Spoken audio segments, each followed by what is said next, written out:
So I am currently in actually slightly sunny Hertfordshire with Mr. Ian Griffiths of Sports Podiatry Info, drinking builder's tea. Can I show you? It looks like he's made me builder's tea, which is good. So it's northern tea from Southern Man. This is Yorkshire tea, by the way. Is it Yorkshire tea? It's even better. I'm not even from Yorkshire.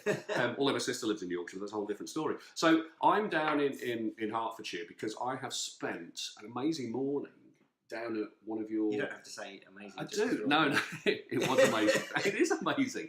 I've actually been looking forward to this. We arranged this last year because it's something I've been meaning to do for a while, is actually come down and spend some time with you and see the magic of Ian Griffiths.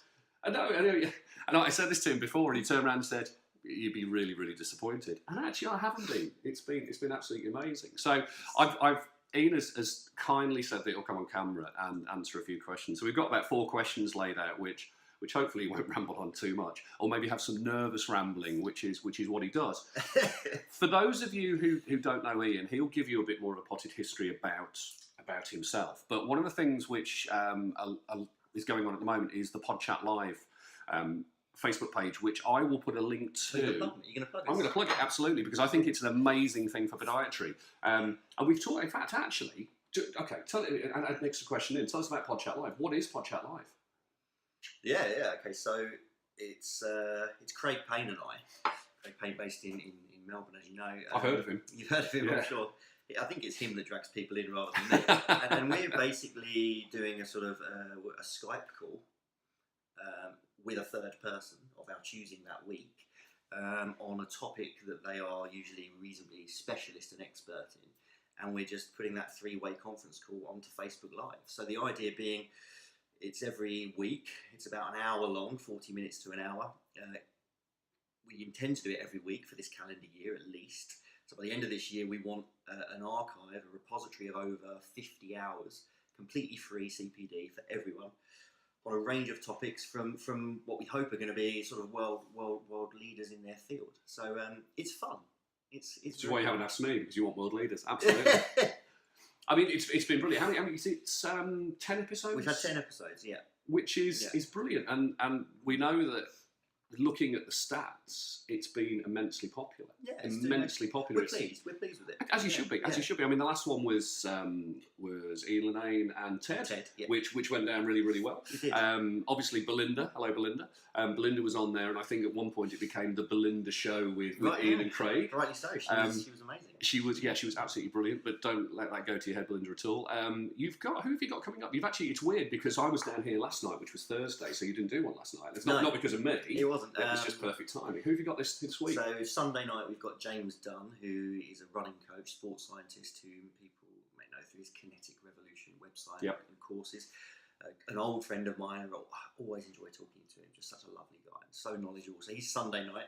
In forthcoming weeks, you want me to give the game away? I mean, go on, why not? Why not? Forthcoming weeks, we've got some. This wasn't meant to be plugging Podchat Live. This was meant to be something else, but we've got him started now. So I'm milking it. This might never see the light of day. We've got some Orthoses Lab owners. We've got Martin from Firefly and Art from Footworks in Melbourne, and the 4 of us, myself, Craig, and the 2 of them, are going to be doing a chat about, sort of from a lab perspective. So we're going to talk orthoses, but not about what we like to talk about, which is pathologies, prescriptions, about the lab. How can we make their life easier? How do we make their life difficult? Just flip it on its head and look at it from their perspective. So that's the next week. Week after that, I think if I've got my weeks right, we've got Jill Woods, which I'm really looking forward to, about social media and marketing.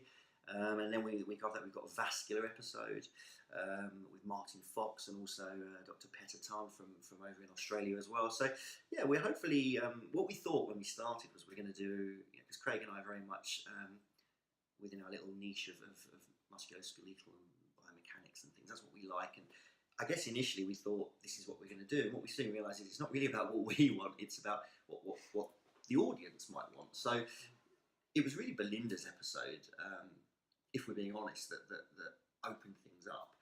And it was so popular. And I genuinely learned so much from it, because it's not an area. Have you started treating dermatology? I haven't yet. No, I haven't yet. Yeah. Have you your first verrucous clinic for about 15 years? No, I haven't.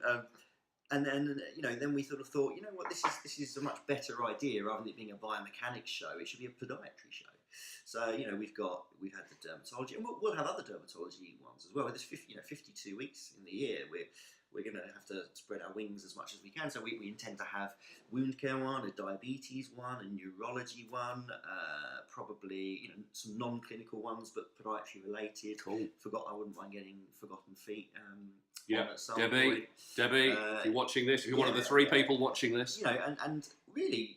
We listen to feedback, so if people email us or messages, we'll really just give people what they want. If there's someone they want to hear from, or a topic we haven't covered. At the moment, because it's new, there's lots of options, and obviously as time goes on, we've got to try and kind of keep it interesting. So we're going to listen to the audience. But yeah, it's fun. Ultimately, it's fun, and it's free, right? And I think, that's the cool thing. And actually, the way I look at it is, I can just imagine some of the conversations you were having would be, we want to produce the kind of CPD that we would want to receive. It starts off being about you guys, because this is what we want, and then when it becomes bigger, when people get into it a bit more, suddenly you can start to spread it out a bit more. Yeah, and I think for me, the thing I love about it the most is that because we're live, and there's obviously nerves associated with that. nervous rambling. Not for you, because you love this stuff. I genuinely still don't get. That's why it's focused on you. I'm just on the side here, out of the way. But the beauty of it being live is that we run through a few questions. Sometimes I and Craig have written a few questions down beforehand, and then once the audience warms up, just like at a conference, no one really any questions after a lecture, and silence, and then you only need 1 or 2 hands to creep up, and suddenly that tidal wave occurs, doesn't it? Where suddenly you can't shut the audience up. And it's a bit like that, I think, on Facebook, where people listen and watch, and no one wants to ask a question, but after a few questions come in, sometimes you can't get to all of them in time. But what I love is that the audience has the ability to interact, engage real time, but also guide the discussion. So Craig and I are really just there as a vessel. It's not our show per se. It's about the guest. You're bringing people together with your connections and your influence. Well, we've been very lucky that so far we've had some really great people agree to come and give their time for free. And of course, that we're worried that may run out at some point, of course. But so far, everyone's been really generous with their time.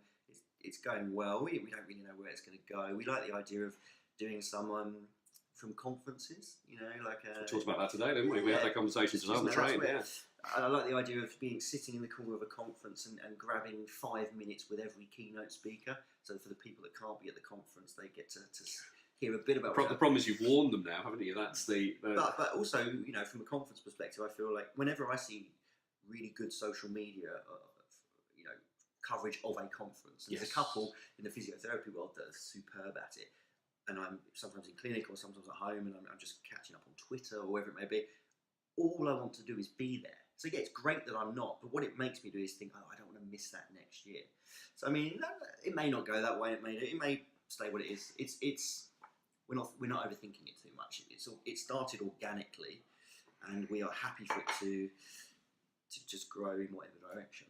It's fantastic. Yeah. It's fantastic. There you go. That was a very quick bit on Podchat Live. It wasn't meant to be going on that long at all. Okay, so I have a very, very simple question for you. You are a podiatrist. When did you qualify? 2003. But you call yourself a sports podiatrist. I do. What is it? What's a sports podiatrist? Is it just, I fancied some random prefix and S was available in the alphabet. What exactly is it? It's not a title, really, is it? It's not a protected title yet. It may become that way with the PG Cert in Podiatric Sports Medicine that Nat and Trevor are running at QMUL. And there's going to be, obviously a faculty of Podiatric Sports Medicine now. But, bear in mind, I called myself that in 2006, something like that. Before I was even qualified. 2006, 2007. So, what I was doing ultimately was I was doing my Masters in sports injury. I was mainly seeing sports patients and working with sports teams. I love sport myself. If I'm not watching it or playing it, or I'm trying to have it in my life in some way, and it just felt like a nice sort of prefix. It wasn't protected, or no one else was, to my knowledge at the time. It wasn't really something that everyone was doing, but it wasn't illegal. It's not like calling yourself doctor or anything to. It's not illegal, is it? Doctor's not a protected title. Or consultant. These words that people get nervous about. So. When I first moved into the private sector on my, and started working in that sort of self-employed consultancy fashion, I didn't want to be a generalist. just my own personal thing. I wanted to be very narrow and very niche. So when I built my website, I called myself a sports podiatrist, and I basically targeted it so that if you came on the website, you'd think, oh, this isn't. If you didn't feel like you were sporty, you'd feel like, oh, this might not be for me. Yep. And that was a completely intentional move. And I had friends and colleagues advising me at the time, this is a terrible idea. You're not going to get busy enough. You're completely wiping out massive percentages of the population. They won't feel that they can see you. But it was the opposite effect that happened. And as I know that we've talked about, I truly believe that the more narrow, to the public at least, the more narrow your area of specialty, the more specialist you look. Yeah. And I have people coming to me saying, oh, I wanted to come and see you because I want to see someone who specialises in sports. Now, you and I both know every podiatrist can see sports people. So rightly or wrongly, it worked in my favour. I wasn't breaking any laws. I liked sport. I had a master's in sport. I felt like it was appropriate. I didn't feel like it was an inappropriate thing to do, but it doesn't mean I'm just a podiatrist, right? Well, you're not a chiropodist, there you go. So you're not a chiropodist. But the interesting thing is, I mean, today, and one of the questions I'm going to ask you about what's your work week like, and today we've been down to Pure Sports Medicine at Canary Wharf, and this is completely different to the environment that I work in. I've got this little rural podiatry clinic in North Worcestershire, which does a bit of everything. It's very much generalist. Walking into that environment, it's instantly dropping. It's just wow. This is the kind of place you can work. And you were introducing me to people who it's like, he runs courses. I know his name off Twitter. But everyone's really down to earth. It was absolutely fantastic. And you work, how many days are you working a week now? In clinic? Yeah. So I'm in clinic between 2.5 and 3 days a week. Okay.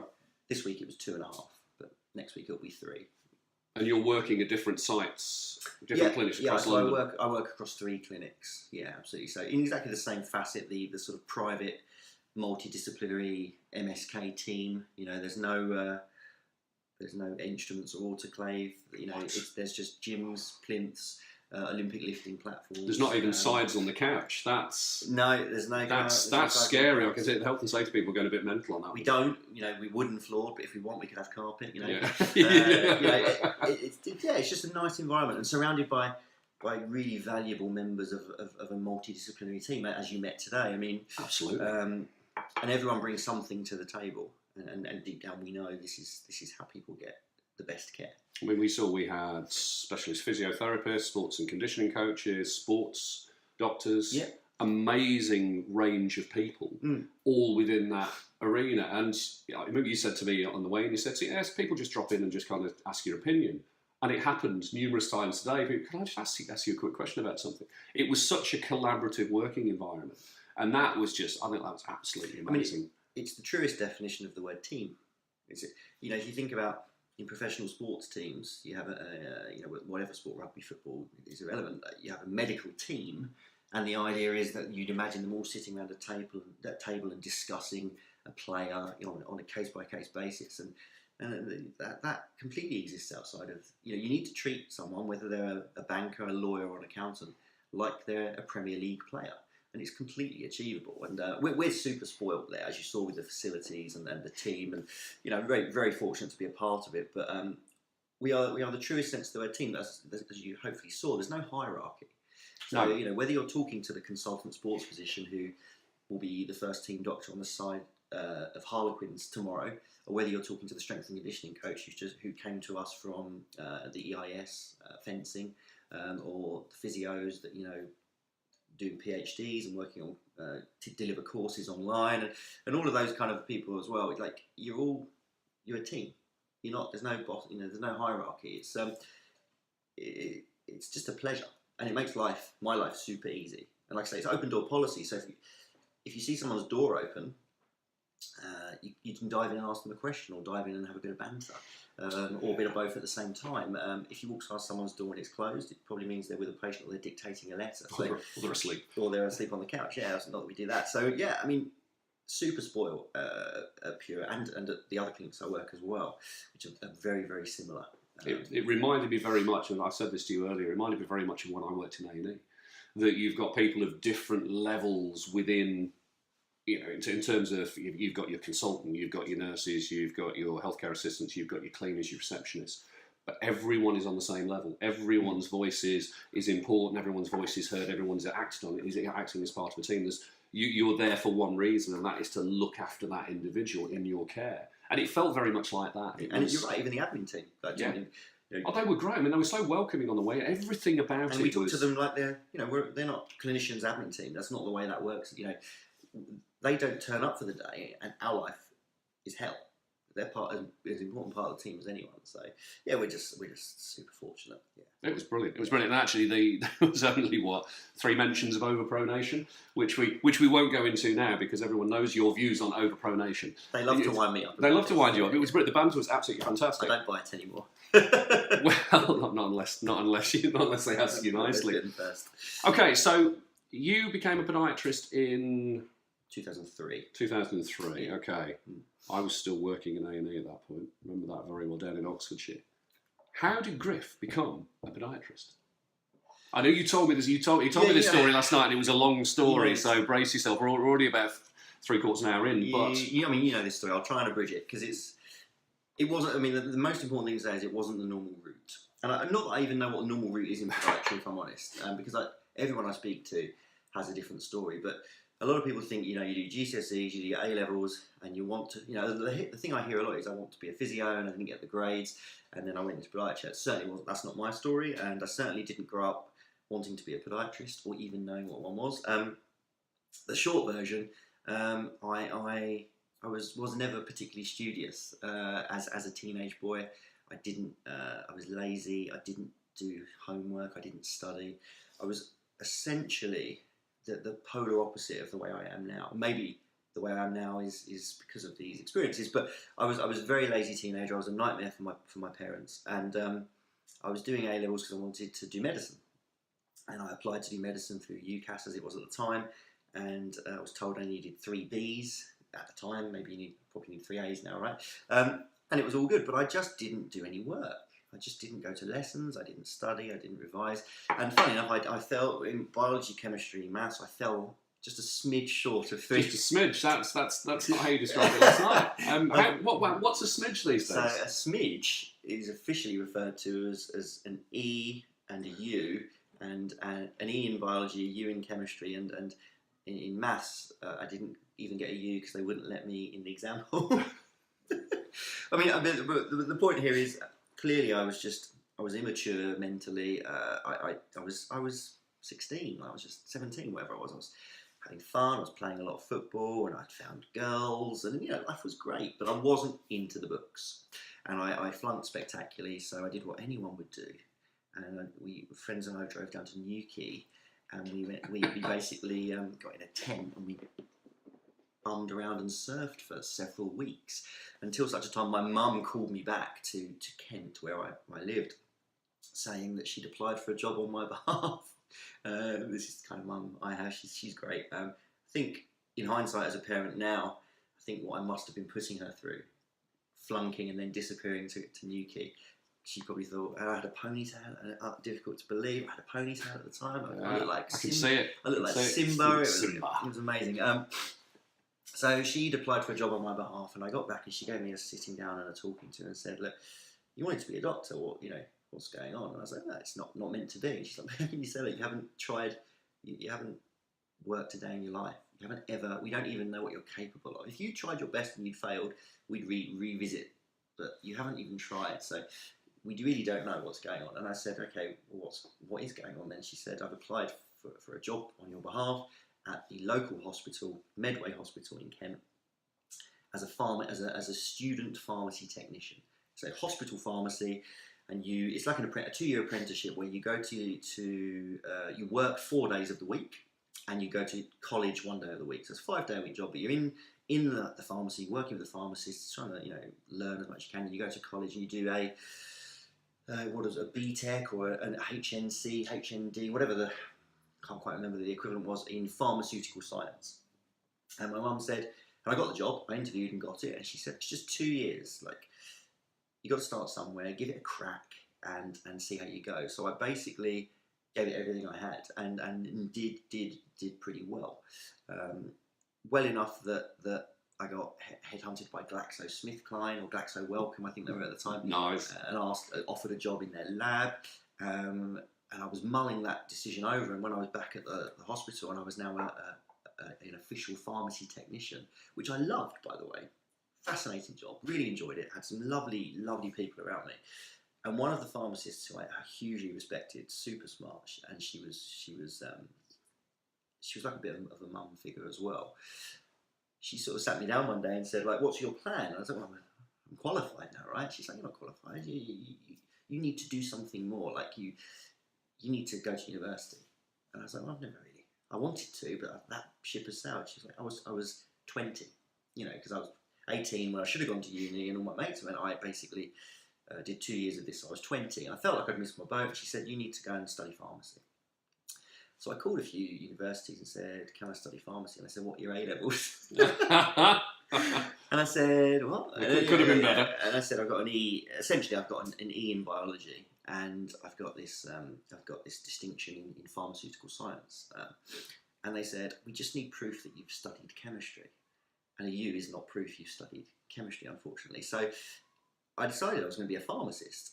And the only way I could do it was to prove I'd studied A-level chemistry. And the only way I could do that, based on my working week at the time, was to go to night school once a week. And for those who know, if anyone watching who knows Kent, I was at Medway Hospital, which is in Gillingham.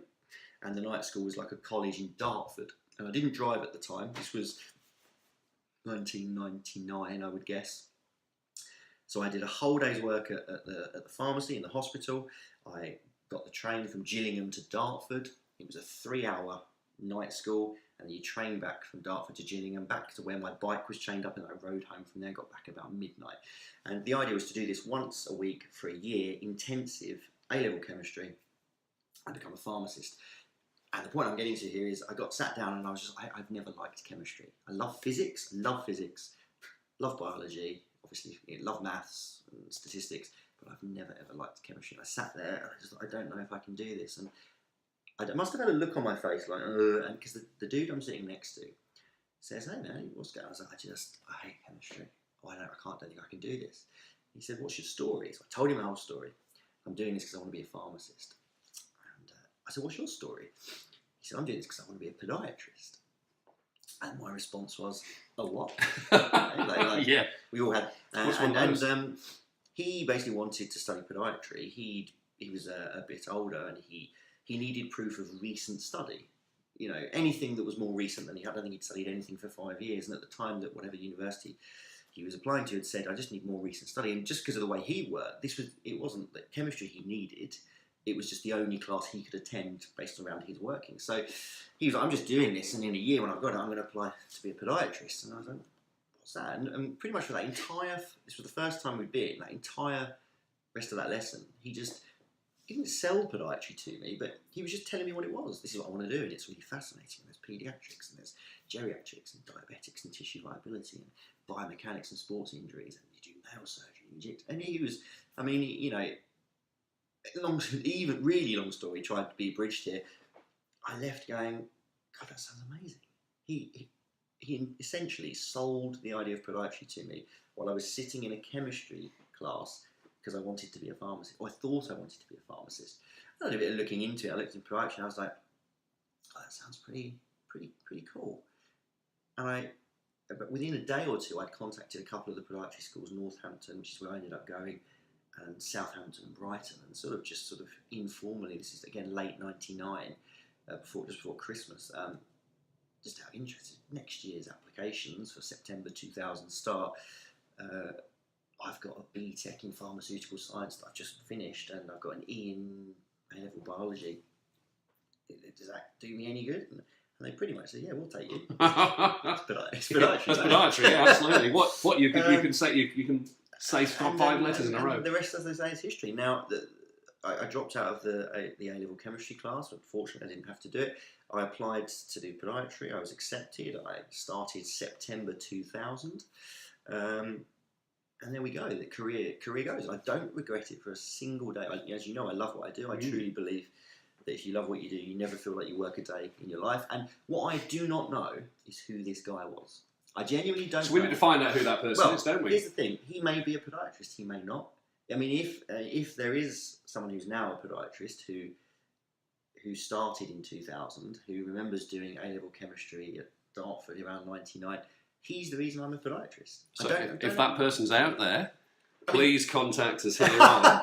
maybe he didn't go on to be one, but this stranger that I've met for 3 hours, and 3 hours of my entire life, shaped my entire career. Maybe you sold pharmacy, and now there's somebody out there He's a pharmacist. who's a sports pharmacist. It could be. I would be really interested if anyone knows of anyone. If this kind of rings bells, and you think, I remember sitting next to someone who looked like Simba the Lion back in '99 and talking to them about my passion for podiatry. And now you're a podiatrist. Luscious mane. Get in touch. That would be absolutely amazing. But I'd say that's a pretty. We've all got our own stories. I don't know what the normal route into podiatry is. I don't think there is a normal. But I mean, that's my story. And you promised me people are going to be interested in this. People love stories. People absolutely love stories, and it's. I think stories are heartening. I mean, this is not something to go into now, but I think stories are heartening for a number of reasons because they give people hope. When you think there is only one way of getting between A and B, and yet you see that loads of people have done it in different ways from different backgrounds, and often in ways which were, or from places which are far worse than you are at the moment, you suddenly go, actually, there's hope. I don't have any A-levels. I got into podiatry with... I barely do, right? Well, but in fact, I might have not. I haven't got better A-levels than you. So I think it's a brilliant story. I mean, you've got there already two people who influence you massively on that journey. So you've got the lady in pharmacy. You've got the unknown dude at Dartford. Mm-hmm. Who else is a big influence for you? Professionally? Yeah. Now? Yeah. I mean, the one that immediately comes to mind is my friend and mentor, Dr. Simon Spooner. I mean, he's an incredible guy. He's the smartest person I know, and I never leave a conversation from him. Whether we meet, whether we're face to face or we text quite a lot, we email each other, etc. I've never left an interaction of any kind with him and not been smarter. And he's got this, what I consider to be a wonderful teaching style. He's very Socratic in his teaching. So if you ask him a question, he won't answer you. He will ask you a question back to make you think about it yourself. And the answer to that question will lead you to the answer to your question. And ultimately what happens with Simon is you open up a chat, you feel a bit vulnerable. Midway through the conversation, you feel super stupid, but you thicken up your skin, you get through it. Because if you get to the end of the conversation, you will absolutely be smarter for it. And there's been lots of influences indirectly as well, but the most direct influence on my entire career, and still to this day, we spoke 2 nights ago, is him. No contest. So he's been a massive influence on where you are now. Huge. So if you've got now 15 years. Yeah, 15 years as a qualified podiatrist. Yeah. We had the other 3 years on of training. You've got, this is your 18th year of being around podiatry. Yes, yeah. So if you suddenly a portal opened in the kitchen here, and out of it stepped Ian Griffiths from 2003, and went, look, I've just got this. Takes the cap off. I've just got this degree. I want to be a sports podiatrist. Give me 3 things which I can start doing now, which will get me to that goal. Not maybe as quickly as possible, but will get me there in the best possible way. Mm. What 3 things would you tell little Griff? So I think one of the things you said there is key, which is like, it's not going to happen quickly, right? Nothing happens quickly. So you've got to be patient about it. But I think the first one, off the back of what we just said about Simon, is you've got to find a mentor. You've got to find a mentor. You've got to find someone who you respect and you like, professionally, personally, that you've got a strong enough relationship with that you can argue, and it's not personal. You're scientists, you're debating, there's no hurt feelings. You've got to have someone who's straight talking and will tell you when you're talking rubbish, tell you when you're barking up the wrong tree. They'll call you. They'll always be on the phone whenever you need them. And ultimately, like, Simon is that person for me. He might not be that person for everyone, because obviously him and I have got fairly similar personalities and people are different, but you've got to find that one person. You've got to find a mentor that you look up to personally, professionally, and that will essentially guide you, help you, support you, open doors for you. And I ultimately think that's got to be number one. You've got to find a mentor. And if anything, maybe I didn't find one. I was very fortunate with my mentor, but I maybe didn't. Maybe I was going to say I maybe didn't find one quick enough. But maybe I wasn't ready for one sooner, right? Because I don't think when the student's ready, the teacher appears. That. Yeah. So I mean, it just felt like the right time, and hopefully, like you say, it's a pleasure for him to be my mentor. I'd like to think he would hope it would be a pleasure for me. He will tell us if he will tell us if it is or if it isn't. He'll, if he sees this, he'll text me and just tell me I'm being soppy or something. In more would you like a tissue in now? Stronger language. So but that's what you need. That's the way I like to be. So number one's your mentor. I think you got to have a mentor. Cool. And it's got to be a mentor that works for you. You got to have that. Okay. You've got to have a relationship where you can argue, you can debate, you can. Someone who's just going to tell you when you're talking shit, which we all do, intentionally or otherwise. So got to have a mentor. Number one. Number two. I mean, you've got to read. And when I say read, I mean really, really, really read. I mean.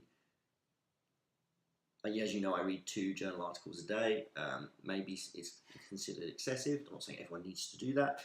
My wife thinks it's over the top, as she told you last night. But it works for me in my routine, and I enjoy it. I don't consider it. Some people like to read John Grisham, and some people like to watch Big Brother or also the EastEnders. And I genuinely, when I'm reading an article, see it in the same way. It doesn't feel like I'm still working, genuinely. So it works for me, but I think, and the thing is, because the breadth of interest, you sort of start to grow. You're always going to. I read 2 articles a day, every day, and I'm playing catch up constantly, which sounds ridiculous, but I think you got to decide what works for you. If 1 article a day works, or if 1 every other day, if 4 a week works, but you have to read. You can't think that when you graduate, oh, thank goodness, all the studying is done. The studying is not done. The studying is a lifelong journey. It's a lifelong commitment. It sounds like an utterly silly thing to say, but although I've been doing it for at least a decade, in my mind, I'm thinking, there's 5 years. 5 years I missed out on there. So if I could tell my younger self something, it would be start now. Just start now. Yeah, absolutely. So do whatever works for you. I don't believe the excuse that you don't have time. Not you, sorry. I do not believe that people don't have the time. I believe they don't make the time, but I don't believe they don't have the time. So that's number 2? That's 2. What about number 3? Oh, I mean, they're the easy 2 for me, mentoring and reading. I guess what I would tell my younger self is, and I do this now, and perhaps I would have liked to have done it a lot sooner, is to spread your wings outside of podiatry as quickly as you can. And by that I mean, we're podiatrists, we graduate, we read podiatry journals, we read JAPMA, we read JFAR, we read the old papers, the great papers from, quite rightly, of Kirby, Dannenberg, Fuller. We're trying to osmose as much as we can in. But there's such a bigger world out there outside the walls of podiatry. And if you're going to move into sports, as you saw today, you are going to be in a team. You're going to be the only podiatrist, and yes, you need to be, completely knowledgeable of the field of literature within podiatry, because that's why you're there. But you're interacting with non-podiatrists, so you need to know a bit about their worlds too. You're sharing patients. You need to read about tendons. You need to read about. You need to go to physiotherapy conferences. You need to not just read podiatry journals and go to podiatry conferences. You need to think about everyone you want to be working with: physios, osteos, doctors, whoever it may be, rheumatologists, and you need to do the CPD that you think they'll be doing, their conferences, their journals. And I think that's probably why 2 a day isn't keeping me afloat, because they're not podiatry journals. They're not foot. As I said to you earlier, we don't treat feet. We treat humans with foot problems most of the time. We've got to think, more globally, more holistically. We have to read outside of the walls of podiatry. And I know that sounds obvious, but I think I would tell myself sooner rather than later, read more in volume, read more in breadth, get a mentor. all things that I do now, but probably that for the first 6 or 7 years, they've probably only had those in place for a decade. I think you don't feel you need them. You've done 3 years of hard study. Why would I want to go and study again? We all know that feeling. I've worked hard. I need a break. Even that feeling when you've got an assignment and you're building up to that deadline, you finish it, you hand it in, you're like, that weight off your shoulders, and then that couple of days of, I've earned the right to do nothing for a couple of days. Well, after a 3-year degree, people often say, I've earned the right to do nothing for a career. You haven't. Sure, I said that after my master's degree, actually, yeah, same kind of thing. And master's has got to come into, if I was allowed a number 4, I place value on postgraduate study. And that doesn't mean that it makes you a better podiatrist. It doesn't mean there aren't amazing podiatrists out there without masters, because there are, and we know them. Yeah, we talked about that. I just feel that we don't cover critical thinking, clinical reasoning in as much depth as we could, because that's not a flaw of the undergrad. It's just got no time, and I think that's what master's level, M level reading gives you, and that's utterly crucial to being any kind of clinician in this era. It's a way. We said this yesterday, that when I did mine, it was something. I remember my dad said to me, how much more money are you going to earn from having a master's degree? And I just went, no, because that's automatically the way people think. But what it did for me is it gave me the ability to talk to people at that level about subjects in more detail and be more critical in my thinking. And it was only a good thing. It was only a good thing. I expected a fanfare at the end. I expected to finish it and nothing. It's a real. In some ways, it's a real anticlimax. I don't know how you felt about that. It was a real anticlimax, and that's really sad. But it was an essential thing to do, and it's lovely to get new business cards with the extra 3 letters on it, the post nominals. But just to have gone through that crucible, that experience makes a massive difference. I took more from the experience than I did the bit of paper or the post nominals, and you're not going to see an immediate change in your career or your salary, but you can't always put a value on what that will do for you. And I don't know for sure, because again it's so difficult to audit, but I'm certain that some of the opportunities you have may well be as a result of that. You don't know for sure because no one ever formally tells you, but there was no fanfare after mine either. I remember my first thought being, I want to do a PhD. And I remember my wife's face. She's like, just watch out. And I remember my wife's face saying, "No, we're gonna have a family now. We're gonna," and that's probably hard on the PhD anyway, right? It's utterly. But I'm in a place in my life now where the only unfinished business for me. Well, not the only. There's lots of unfinished business, but the main unfinished business, academically speaking, is the PhD that I. And deep down, I owe it, even though it's not, having the title doctor, that's not why I want to do it, but my 16-year-old self that wanted to be a doctor. Interesting, yeah. That then flunked and went off to the Newquay to surf, maybe one day it'll come around and be like, well, it's on the post that comes through the door at least. It's not what I want to do, and I actually just love. I just love research. I'm weird. You know this. I love research. I love reading. I love studying. I love writing. It's my favourite thing to do. This is why I write blogs. It's why I write. I try and do a bit of research. Because the video is a new thing for you. Yeah, I mean, it's a natural progression, isn't it? I've always been most comfortable behind a screen typing or behind a pen writing. That's where I can take time to think about things. I can write them and come back to them and modify them. And I'm not a huge fan. I do it quite a bit, but I'm not a huge fan of public speaking.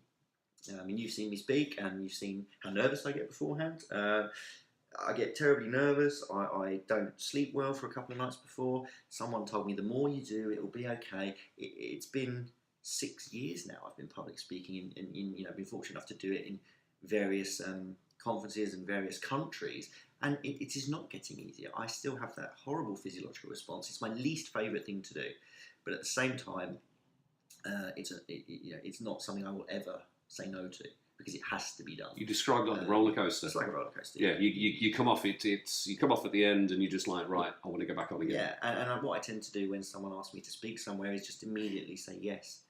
Because if I think about it and think about where's that, or how big's the crowd going to be, am I going to get a hard time, blah, blah, I just say yes, and then it's a problem for future Griff. Yeah. So it's my least favourite thing to do, and videos are a bit like that. They're an extension of that. I'm not super comfortable on camera. You don't know what people are going to ask you. Yeah, I don't. I'm not one of those people that likes the way I look. I mean, I don't know. I'm comfortable on those things, but I'm just not super comfortable speaking on the camera. But they've got to be done in this day and age. If I'm passionate about research translation, which is what this is really all about. Giving people access to research. You have to be out there talking about it. Giving giving people who don't have the time or can't make the time, or don't have the access. Or if they don't have time and the access, they read a journal and they don't know, they're just not familiar with the language.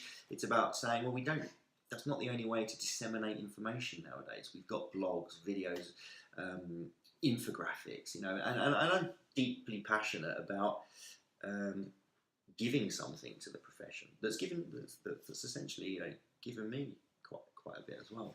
So this profession which you've given a lot to and has given a lot to you and gives a huge amount to a large amount of people, where do you see it being in 5 years' time? And that's the question I always ask everyone. It's the crystal ball view of where do you think it's going to be? I mean, so I don't know. Is the honest answer. Obviously, I don't know. But that's no good, is it? That's the video gone down. Although I'm on the forums, the Facebook groups, etc., and I lurk and I get involved in some things that I feel I have to. I try and swerve the politics. So I'm aware of the politics of our profession and everything, but you'll rarely see me engage, interact, or post on any vaguely political thread. It's just one of those time, risk reward things with my own time. If I'm trying to balance busy, clinics and research and family and reading journals, and being online and doing my own social media channels, I just have to stop doing things at some point. So politics isn't my thing. And this is essentially, to my mind, a sort of political question, isn't it? Because where we are in 5 years really depends on, I don't know what the outlook looks, but certainly from what you hear from some of the admission numbers at universities, within 5 years, 50% of them could be closed. That's certainly what the suggestion was. Isn't it? When we were in Liverpool at the Society Conference, that was certainly one of the take-home messages, that the universities are businesses and the loss of bursaries and all the other things I don't like to talk about because they're politics. But, where are we going to be in 5 years? I mean, I suspect what we're going to see is a dramatic reduction, unless something changes, in the numbers of new grads, which isn't a problem in 5 years, but it's a problem in 25 years. Yes. And I don't really know what that means, but I think there's no denying it's going to be a factor. I don't think we're going to be extinct necessarily as a profession in 5 years, but if something doesn't change, that it could head that way. I think we have to go down the route of specialism. I don't really know what that means, because already we're specialists, right? We're the foot specialists. But are we? Well, yeah. I honestly just don't know how to answer the question in an intelligent way. No, it's difficult, isn't it? Yeah. And this is the question I ask everyone. Whoever gets on camera, I ask everyone the same question. And there's probably been far superior answers to the one I've just given. There's been so much change in podiatry in the last few years. There's been that real kind of groundswell of a movement forward. But there's still, at the same time, there's still that disorganisation. And there's still people who are very much tied to the past.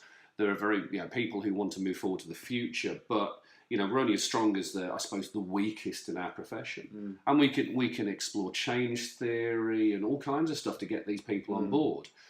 And there's people like you who I would consider to be early adopters. You're the Apple fan who, when Apple turn around and say we're going to invent a new eyeball, you turn around, I'll have it, I'll just have it straight away. Whereas other people need to be convinced, and then other people will just they will get dragged along when there's nothing else going on. My fear is that we're going to end up with too many people holding us back if we're not careful. But that's my view. But I think we've made some really good inroads, and I think we've got so much that we can do to move things forward. There's probably lots going on I'm not super aware of as well. I know the college have got some apprenticeships. I haven't really, like I say, looked into what that means. There's a whole host of things. I'm just grateful that we've got people amongst many like Emma Cowley, who, you know, the more people like her in our profession, the happier and more relaxed we should all feel, because the work they do behind the scenes, we don't know half of that. We probably don't know 80% of the stuff Emma and colleagues are doing. The fact they're doing it means that the less political and the less sort of, I guess, motivated in that way, like me, can sort of sit back and relax. So, you know, really... You can't sit back and relax. Well, as far as the politics goes. Yeah. There's too much I try and get in here and keep in here that I can't already. You know, I'm at maximum. It's like an iPhone that every time you try and take a photo, it's like, I'm afraid you're going to have to choose something you want out if you want to put something, you know. That's why you need that new Apple eyeball. Yeah.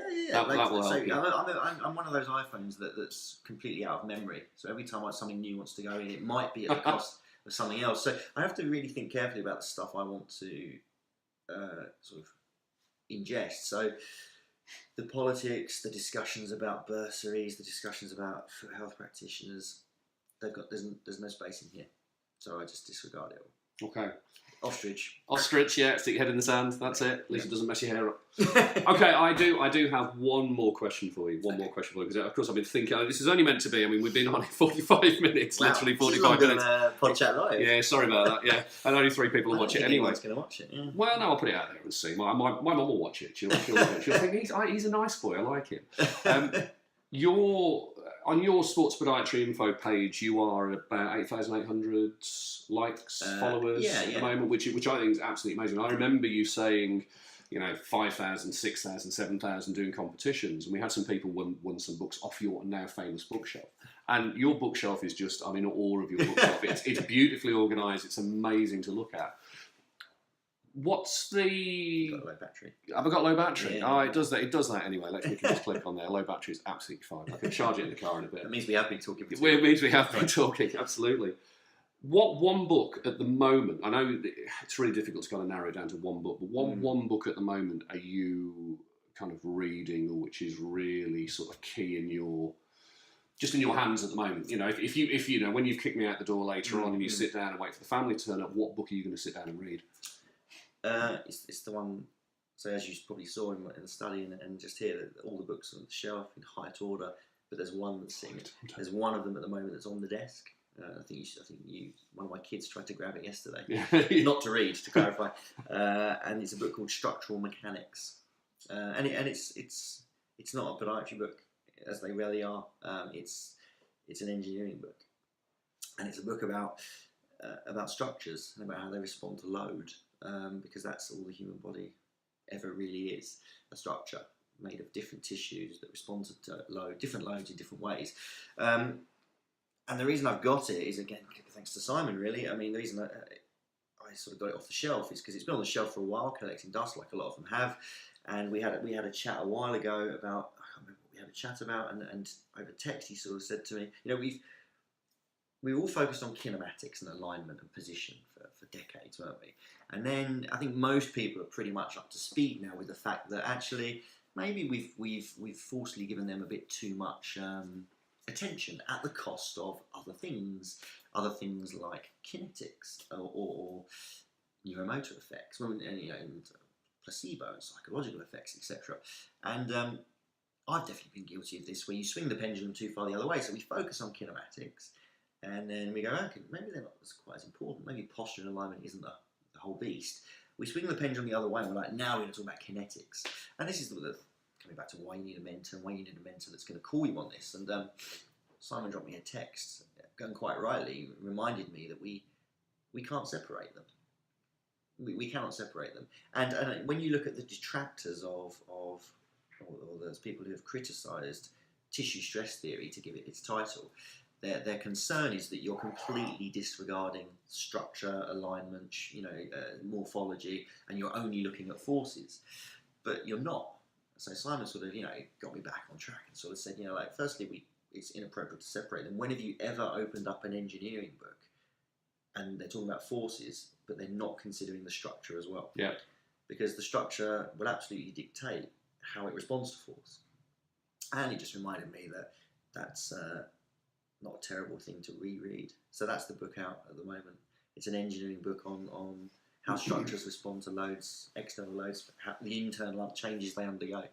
And it's stuff I know and I've read, but like I say, you've got to reread this stuff. It's an ongoing journey. It's not by Enid Blyton either, is it? No. I was expecting it's going to be an Enid Blyton book. I wish it was. It's by a guy called Durko. It's a great book, and you probably pick it up on Amazon for like a lot of these books. The great thing about engineering books, when we look at sort of, let's take podiatry books. There's a rather famous one published in 1971 that gets a lot of attention. We won't mention that. Let's not go there. It's not that kind of. But the reality is, you could go online and buy it. But really, if you're buying it now, you're probably buying it because you want a copy on your shelf, or you want it as a historical reference point, or you probably should. I mean, I've got a copy on my shelf. You probably should have a copy to read what was actually said, because there's been too much time now that actually what some people portray as what was said isn't what was said anymore. So, but the reality is, if you want to be so totally up to date, that probably isn't the book to read because it's too old. With engineering, you can go back as far as you want. Not much changes, because there's no theories in engineering. Not theories like we have. There's no paradigms or theories that are open for discussion. Engineering is unequivocal. It's physics, the laws of physics. So you're not going to get people who say, I'm going to go and build a bridge using the Bard Kingdom Brunel paradigm. It's like, what paradigm or theory do you use to build buildings? Well, we call it engineering and physics. We call it science. We call it forces and load. So we'd love to find ourselves in a position where we were talking about the lower extremity like that, but we won't. So I think you can pick up great engineering books that were published a couple of decades ago for a few pounds. I mean, I've got about 20 engineering books, and I don't suspect I paid more than £5 for a single one. Pick them up at charity shops like Amazon, second hand a lot of the time. But that's the beauty of engineering, and they all explain it in a bit of a different way. And like I say, you have to teach yourself engineering as a podiatrist. We're not going to be taught it at undergrad. We absolutely need to know it. Yeah, you've got to teach it yourself. I mean, one of the books is one of the for dummies range. Engineering for Dummies. Start there. That's where I started.